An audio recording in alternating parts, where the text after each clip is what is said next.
యుద్ధం ప్రారంభమైంది. వానరులందరూ ఆ యుద్ధంలో ప్రాసాదాల్ని తిరగతోసేశారు. పర్వత శిఖరాల్ని తీసుకొచ్చి విసిరేశారు.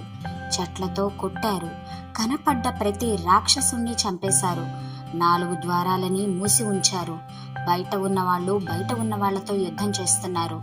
అలా ఆ వానరులకు రాక్షసులకు యుద్ధం జరగబోయే ముందు రాముడు అన్నాడు, యుద్ధం చేస్తున్న రాక్షసులు కామరూపాన్ని పొందగలరు. అలాగే వానరములలో కొంతమంది కామరూపాన్ని పొందగలరు. ఎట్టి పరిస్థితుల్లోనూ మీరు మాత్రం కామరూపాన్ని తీసుకోకండి.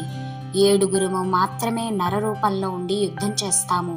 విభీషణుడు, ఆయన 4 మంత్రులు నరరూపంలో ఉంటారు. నేను, లక్ష్మణుడు ఉంటాము. మిగిలిన వారందరూ వానర రూపంలోనే ఉండండి అని చెప్పాడు.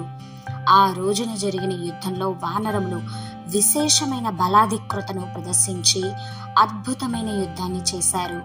ఆ సమయంలో రాక్షసులు ముసలాలు, ముద్గరాలు, శూలాలు, త్రిశూలాలు, కత్తులు, బరిసెలు వంటి ఆయుధములు పట్టుకొచ్చి కనపడ్డ వానరాన్ని కొట్టి చంపి తినేస్తున్నారు. ఆ వానరములలో ఉన్న భల్లూకములు కనపడ్డ రాక్షసుణ్ణి గట్టిగా కౌగిలించుకుని మరీ తింటున్నాయి. ఆ యుద్ధ సమయంలో ఎక్కడ చూసినా పట్టుకో, తన్ను, గుద్దు, నరుకు అనే కేకలే వినబడుతున్నాయి.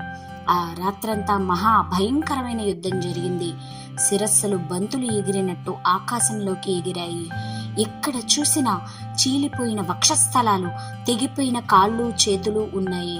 ఆ ప్రాంతమంతా నెత్తుటితో బురదమయ్యి యుద్ధం చేస్తుంటే కాళ్ళు జారిపోతున్నాయి. ఏనుగు తొండాలు, కాళ్ళు, గుర్రాల కాళ్ళు మొదలైన శరీర భాగాలు ఆ యుద్ధ భూమిలో పడి ఉన్నాయి. అటువంటి సమయంలో ఇంద్రజిత్ యుద్ధానికి వచ్చాడు. రథంలో వస్తున్న ఇంద్రజిత్ని చూడగానే అంగదుడికి అపారమైన ఉత్సాహం వచ్చింది. అప్పుడు ఆయన ఒక పెద్ద పర్వత శిఖరాన్ని పట్టుకొచ్చి ఇంద్రజిత్ రథం మీద పారేశాడు. ఆ దెబ్బకి ఇంద్రజిత్ రథం మడిసిపోయింది. ఎప్పుడైతే ఎవరు ఊహించని విధంగా అంగదుడు ఆ ఇంద్రజిత్ యొక్క రథాన్ని, గుర్రాలని, ఛత్రాన్ని విరిగిపోయేటట్లు కొట్టాడో ఆ సంఘటనను చూసి దేవతలు, రామలక్ష్మణులు కూడా ఆశ్చర్యపోయారు. ఇంద్రజిత్ జీవితంలో ఇప్పటిదాకా ఆయన రథాన్ని కొట్టినవాడు లేడు.